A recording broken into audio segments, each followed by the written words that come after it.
नमस्कार दोस्तों। आज हम आपके लिए एक नई कहानी लेकर आए हैं और इस कहानी का मुख्य पात्र एक डोडो है। जी हाँ, बहुत साल पहले डोडो नाम का एक पक्षी हुआ करता था जो अब नहीं रहा। उनकी प्रजाति लुप्त हो गई है, यानी एक्सटिंक्ट हो गई है। लेकिन उस पक्षी के बारे में कुछ प्यारी बातें हैं जो इस कहानी में आपको बताई जाएंगी। तो आइए सुनते हैं आज की कहानी, बुद्धू या समझदार। कई 100 साल पुरानी बात है। एक प्रकार का पक्षी हुआ करता था जिसका नाम था डोडो पक्षी। डोडो पक्षी अब इस दुनिया में नहीं है, उनकी प्रजाति लुप्त हो चुकी है। पर कई 100 साल पहले डोडो पक्षी था और बड़ा अनोखा पक्षी था। यह पक्षी उड़ नहीं पाता था, जमीन पर दौड़ता था और बहुत तेज दौड़ता था। और जी हाँ, एक खास बात और थी। डोडो पक्षी बाकी पक्षियों की तरह पेड़ पर घोंसला नहीं बनाता था, जमीन पर बनाता था। जी हाँ, ऐसा अनोखा पक्षी था डोडो। अपनी इन खासियतों की वजह से डोडो पक्षियों को बाकी पक्षियों से बहुत कुछ सुनना पड़ता था। उनका सब मजाक उड़ाते थे और उनको बेवकूफ समझते थे, क्योंकि वो बाकी पक्षियों की तरह न तो उड़ सकते थे और न ही अपना घोंसला पेड़ों पे बना सकते थे। ऐसा ही एक डोडो पक्षी था बुध। बुध बुधवार के दिन पैदा हुआ था, इसलिए उसका नाम बुध पड़ गया था। लेकिन उस बेचारे का भी बहुत मजाक उड़ाया जाता था। नाम तो उसका बुध था, लेकिन उसको सब बुद्धू बुलाते थे, क्योंकि ना तो वो उड़ सकता था और ना ही अपना घोंसला पेड़ पे बना सकता था। बाकी जितने भी पक्षी थे सब बुध का मजाक उड़ाते थे। बुध नहीं तू बुद्धू है, बुध नहीं तू बुद्धू है, ऐसा बोला करते थे और उस पर हंसते थे। बुध को बहुत बुरा लगता था। उसको ये बात बिल्कुल अच्छी नहीं लगती थी कि लोग उसका नाम बिगाड़ते हैं और उसको बुद्धू बुलाते हैं, क्योंकि असलियत में बुध बहुत ही समझदार पक्षी था और उसको ये तो बिल्कुल पसंद नहीं था कि सारे डोडो पक्षियों को बेवकूफ समझा जाता है। सब पक्षी उसका मजाक उड़ाते थे और खासकर सुंदरी नाम की एक कबूतरी।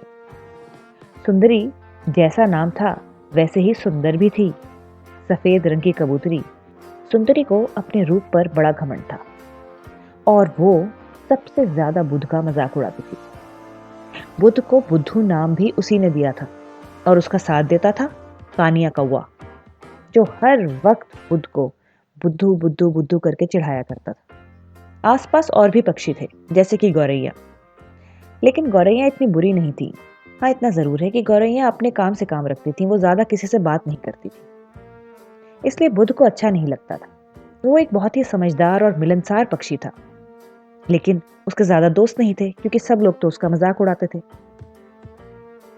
एक दिन बुध खाने के लिए फल इकट्ठे कर रहा था कि उसने देखा कि सुंदरी जमीन पर बैठी है। वो उसके पास गया और उसको देख के उसको समझ में आया कि सुंदरी के पंख में चोट लग गई है, जिसकी वजह से वो उड़ नहीं पा रही और बहुत दर्द में है। बुध उसके पास गया और बड़े प्यार से उसने पूछा, सुंदरी, लगता है तुम्हें चोट लग गई है, क्या मैं तुम्हारी मदद कर सकता हूँ? सुंदरी उसी घमंड में तुनक कर बुध से बोली, जाओ जाओ, तुम क्या मेरी मदद करोगे? तुम तो अपनी मदद भी नहीं कर सकते, उड़ना तक तो आता नहीं तुम्हें।